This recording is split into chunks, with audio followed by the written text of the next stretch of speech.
Follow मारते तो नहीं नारा लगाना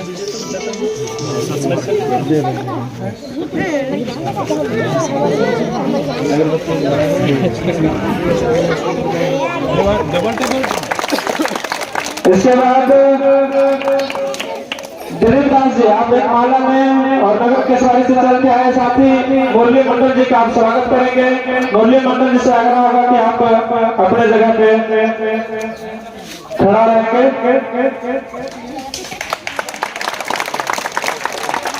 उसके बाद विजय दास जी आप एक माला लें और नगर के सवारी से चल के आए हमारे गार्जियन स्वरूप श्रीमान लक्ष्मण दास जी आप उनका स्वागत करेंगे। बच्चों तालियों से लोग राहत करते रहिए। इसके बाद पवन दास आप एक माला लेंगे और नगर के सवारी से चल के आए साथी सुरेश दास जी का आप माला अर्पण करेंगे। सुरेश दास जी को। इसके बाद नगर के सवारी से चल के आए दामोदर दास जी का माला अर्पण हमारे साथी पप्पू दास जी आप एक माला लेंगे और दामोदर दास जी का माला अर्पण करेंगे। सॉरी बाबूलाल दास जी का माला अर्पण करेंगे।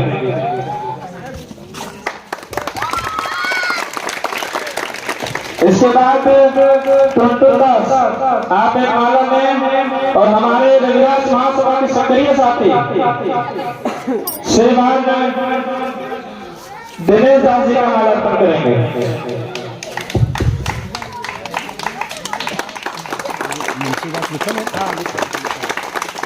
इसके बाद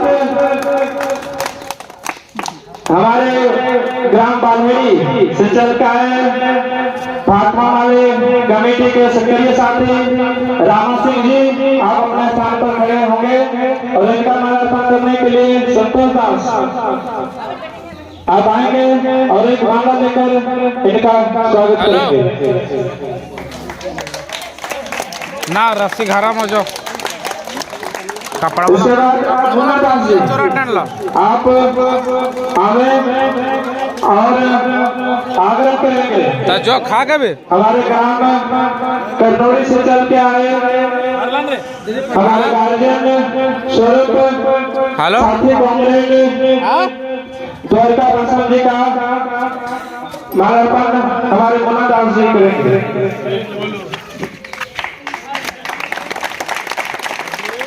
इस बीच रोहित दास जी आपसे आग्रह कि आप एक माला लें और नगर के सवारी से चल के आए श्री मुंशीदास जी का आप माला अर्पण करें।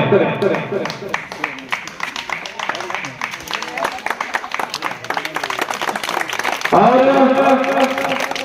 हमारे कमेटी के साथी सुरेंद्र दास जी हमारे बीच उपस्थित हमारे ग्राम चौड़ी बात के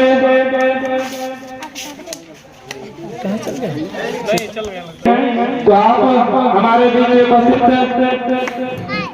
कोई शादी छूट नहीं रहे नहीं तो हमारे मालिक साहब आप अपने जगह से थोड़ा आएंगे और आप एक माला लेकर अपने हाथों में लें और यदि थोड़ा रोकिए भाई आइए हम लोग अभी थोड़ा सा 1 मिनट टाइम दीजिएगा। हाँ देंगे नहीं हम लोग बहुत खुश हैं इसलिए सुरेश जी से दिनेश जी से कहेंगे कि हम लोग समाज में आके उन लोग को मनोबल जो सो प्रोत्साहन बढ़ाएं। चलिए हाँ ताकि अपने अपने स्थान पर खड़े हो गए हैं ताकि नाम सभा को मैं नहीं डाल पाता हूँ इसलिए सम्मानित करना। ताली बजाते हो बच्चे लोग जो है तो ताली बजाते हैं। आगे चलकर इसी तरह से तुम लोग भी करना ताकि जो आज हम लोग कर रहे हैं। हमारे नगर मुखिया जी को माला देते हैं और हमारे मुरली मंडल जी को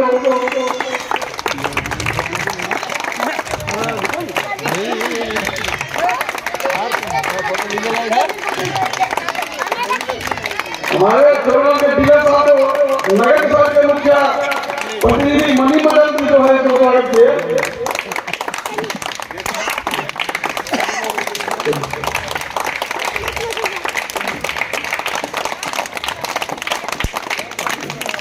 ठीक है जाओ। जो नहीं ले पाए यहीं अच्छा जो साथी को अगर हम माला नहीं दे पाए कृपया बुरा न माने। हमारे कमेटी की ओर से एक माला सबों के बीच जो दिखाए गए थे जो उसको सम्मानित कर दिया जा रहा है ताकि बुरा नहीं मानेंगे इस सबों को नाम नहीं होता। जय ठीक है।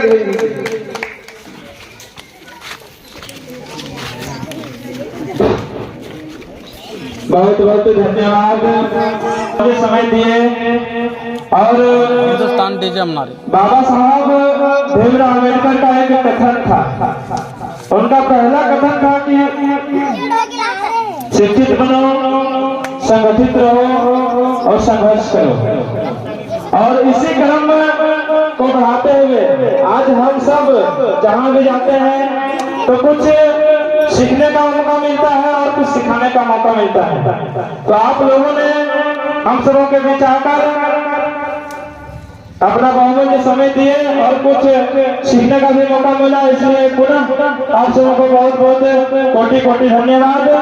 हमारे मालिक साहब से आग्रह होगा कि आप एक माला लें और उस माला को इस गांव के मानित, इस गांव के प्रबुद्ध समाज सेवी श्रीमान स्वर्गीय ठाकुर रविदास जी का आप एक माला के साथ मालार्पण करेंगे। और सभी लोगों से आग्रह होगा कि आप लोग जोरदार ताली के साथ उनका स्वागत करेंगे।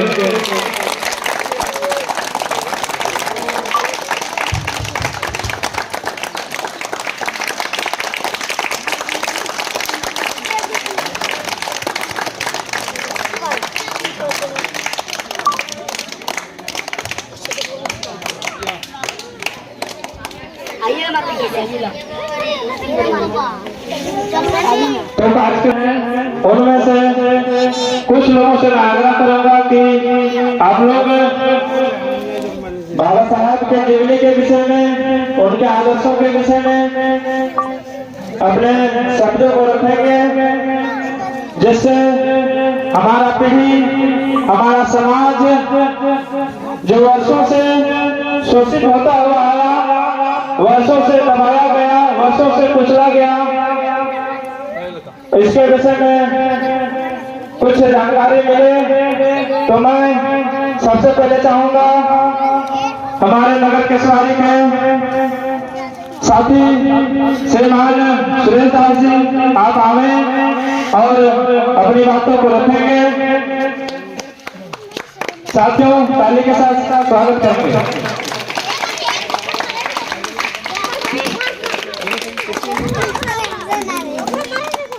सबसे पहले आज डॉक्टर भीमराव अंबेडकर की 133वीं जयंती के शुभ अवसर पर मैं अपनी ओर से ग्राम चरवागढ़ के रविदास टोले के सभी विद्यमान लोगों, बच्चों, बुजुर्गों, माताओं, बहनों को हार्दिक अभिनंदन पेश करता हूँ। मंच पर उपस्थित हमारे गांव के माननीय लोग श्री मणिमंडल जी, श्री लक्ष्मण दास जी, श्री मुरली भैया जी, श्री बाबूलाल दास जी, चौराटाट के ग्रामीण जो गांव के मालिक हैं उनको एवं समाज सेवी बाली से आए हुए रामा भैया, जयका, सभी को नाम नहीं ले पा रहा हूँ, इसके लिए सॉरी। हम सभी को हार्दिक अभिनंदन करते हैं। साथियों 14 अप्रैल 1891 को डॉक्टर भीमराव अम्बेडकर का जन्म हुआ था। डॉक्टर भीमराव अम्बेडकर एक ऐसे परिवार में जन्म हुए जो उस समय का महार कहलाता था, उसको आप अभी महाराज भी हम लोग कहते हैं। महाराष्ट्र में महार जाति की जनसंख्या ज्यादा होने के कारण उस राज्य का नाम महाराष्ट्र पड़ा और वे एक अछूत जात से पैदा हुए। उस समय 1891 उस समय पूरे देश में जातिगत भावना बहुत कूट के भरी हुई थी। छुआछूत के भावना इतने थे कि हमारे लोगों को चलना दुभर था। अगर हम चलते थे रास्ते में तो हमारे गले में एक हाड़ी लटका हुआ करता था, हम थूक नहीं सकते थे। अगर हम थूकते थे तो वो हाड़ी में थूकते थे ताकि थूक मेरा नीचे धरती पे नहीं जाए। उस समय डॉक्टर भीमराव अंबेडकर पैदा हुए थे। उन्होंने काफी मेहनत से, काफी संघर्ष करके अपना पढ़ाई लिखाई जारी किए। यहाँ तक कि जब वो स्कूल में पढ़ते थे तो उनके साथ भी भेदभाव किया करते थे, लेकिन उन्होंने हिम्मत नहीं हारी और एक सूबेदार के बच्चे थे। हालांकि उनके पिता बहुत अच्छे जॉब में थे, जिसके कारण उनकी पढ़ाई लिखाई यहाँ हुई। बाद में उनको पढ़ने के लिए लंदन भेज दिया गया।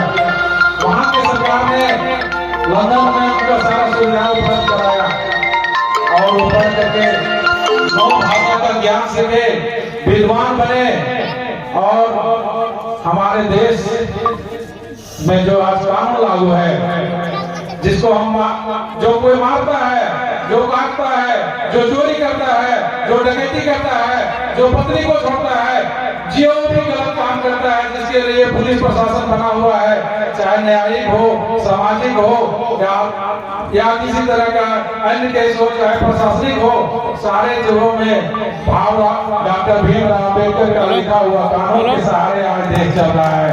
हमें गर्व है, हम सबको को गर्व है कि हमारे समाज ने ऐसे रत्न को जन्म दिए, एक डॉक्टर भीमराव अंबेडकर और एक हमारे संत शिरोमणि गुरु रविदास जी।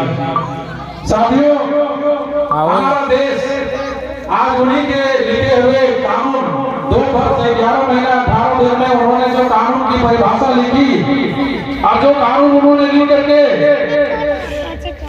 अपने देश को सौंपा, आज उसी के कानून के बल पर हमारे देश का कानून चल रहा है और आज उसी का हम लोग अनुसरण करते हैं। लेकिन आज हमारे देश में, हमारे समाज में हम अम्बेडकर जयंती तो मना लेते हैं, लेकिन उनके लिखे गए किताबों का, उनके लिखे गए कहे गए बातों का हम अनुसरण नहीं कर पाते हैं। ये हमारे समाज की बहुत दुख की बात है। अम्बेडकर जी ने कहा था, शिक्षित बनो, संगठित बनो और संघर्ष करो। लेकिन हमारे समाज में आपस में ही भिन्नता होती है, जिसके कारण हम मिल करके कोई काम नहीं कर पाते हैं। डॉक्टर अंबेडकर ने कहा था, शिक्षा शेरनी का वो दूध है जो पिएगा वो दहाड़ेगा, लेकिन शिक्षा शेरनी का वो दूध है जो पिएगा वो दहाड़ेगा। और आज हमारे समाज के बहुत लड़के नौजवान पढ़ाई से भटक रहे हैं। यहाँ तक कि हम अपनी बच्चियों पर ध्यान नहीं दे पाते हैं कि वो पढ़ लिख रहे हैं कि नहीं पढ़ रहे हैं, और उसका कारण बन जाता है कि हमारा बच्चा बढ़िया से अच्छे जगहों में जॉब पर नहीं जा पाता है और गलत कार्यों में भटक जाता है। डॉक्टर अंबेडकर ने यह सपना नहीं देखा था कि हमारे समाज हम दबे कुचले हैं, हम किसी तरह से अपना जीवन ये कर लिए तो हमारे आने वाला पीढ़ी शानदार जीवन व्यतीत करे। डॉक्टर भीमराव अंबेडकर का ड्रेस जो है, उन्होंने ड्रेस के साथ कोई समझौता नहीं किया। अन्य जो समाजसेवी थे उन्होंने अपने कपड़े के साथ समझौता किया, लेकिन अंबेडकर ने नीली शर्ट और कोट पहना। इसका मतलब है कि उन्होंने बहुत सादगी के साथ और मैंने पढ़े लिखे का परिचय दे करके बैरिस्टर बन करके वो अपना परिचय दिए। आज भी मेरा समाज उसका अनुसरण करता है। आज मैं भी मेरा समाज में देखिएगा, कपड़ा लता में कोई भी पीछे नहीं रहता है, तो उसका बात को हम फॉलो करते हैं, तो उसका अन्य बातों को भी हम लोगों को फॉलो करना चाहिए, अनुसरण करना चाहिए। आज हमारे कुछ लोगों का मन में रहता है कि डॉक्टर भीमराव अम्बेडकर एक विशेष वर्ग के आदमी थे। माने कुछ लोगों का कहना है कि डॉक्टर भीमराव अम्बेडकर सिर्फ रविदास लोगों का ही ये था, ऐसा सोच लोग रखते हैं, लेकिन जी नहीं, डॉक्टर भीमराव अम्बेडकर सभी वर्गों के लिए काम किए, चाहे एससी हो, चाहे एसटी हो, चाहे दलित हो, हरिजन हो, आदिवासी हो, चाहे ओबीसी हो, चाहे लेडीज हो, चाहे जेंट्स हो। पहले इसके पहले हमारे 12 घंटे का ड्यूटी रहता था, कोई भी काम करते थे तो 12 घंटे का काम रहता था, लेकिन अम्बेडकर जी ने उसको 8 घंटे में कर दिया। हमारे माताओं बहनों के लिए बराबर का अधिकार दिया। आप जितना अधिकार लेडीज को है उतना अधिकार जेंट्स को था। सबसे बड़ी बात है, आप रानी के पेट से बच्चा पैदा नहीं होता है, आप पैदा होता है रानी के पेट से, रानी के पेट से राजा पैदा नहीं होता है, आप वोट के माध्यम से राजा पैदा होता है। ये अधिकार हम लोगों को डॉक्टर भीमराव अम्बेडकर ने दिया, और इसी वोट के आधार पर हम निर्णय करते हैं।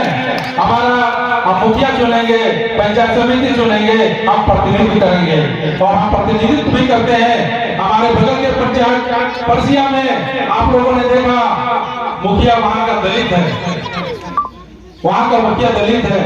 हमारे गांव ग्राम के जितने भी लोग हैं जो पढ़ लिख करके नौकरी चाकरी में गए हैं, उसका देन है डॉक्टर भीमराव अम्बेडकर। आज हम अच्छे कपड़े पहन रहे हैं, अच्छा खाना खा रहे हैं, अच्छे से रह रहे हैं, उसका देन है डॉक्टर भीमराव अम्बेडकर। तो साथियों, बहुत लोग हैं, अन्य बातों को रखेंगे। मैं अपनी ओर से डॉक्टर भीमराव अम्बेडकर की 133वीं जयंती के शुभ अवसर पर बहुत बहुत शुभकामनाएं, हार्दिक अभिनंदन। बोले डॉक्टर भीमराव अम्बेडकर की धन्यवाद। बहुत बहुत धन्यवाद सुरेश जी। और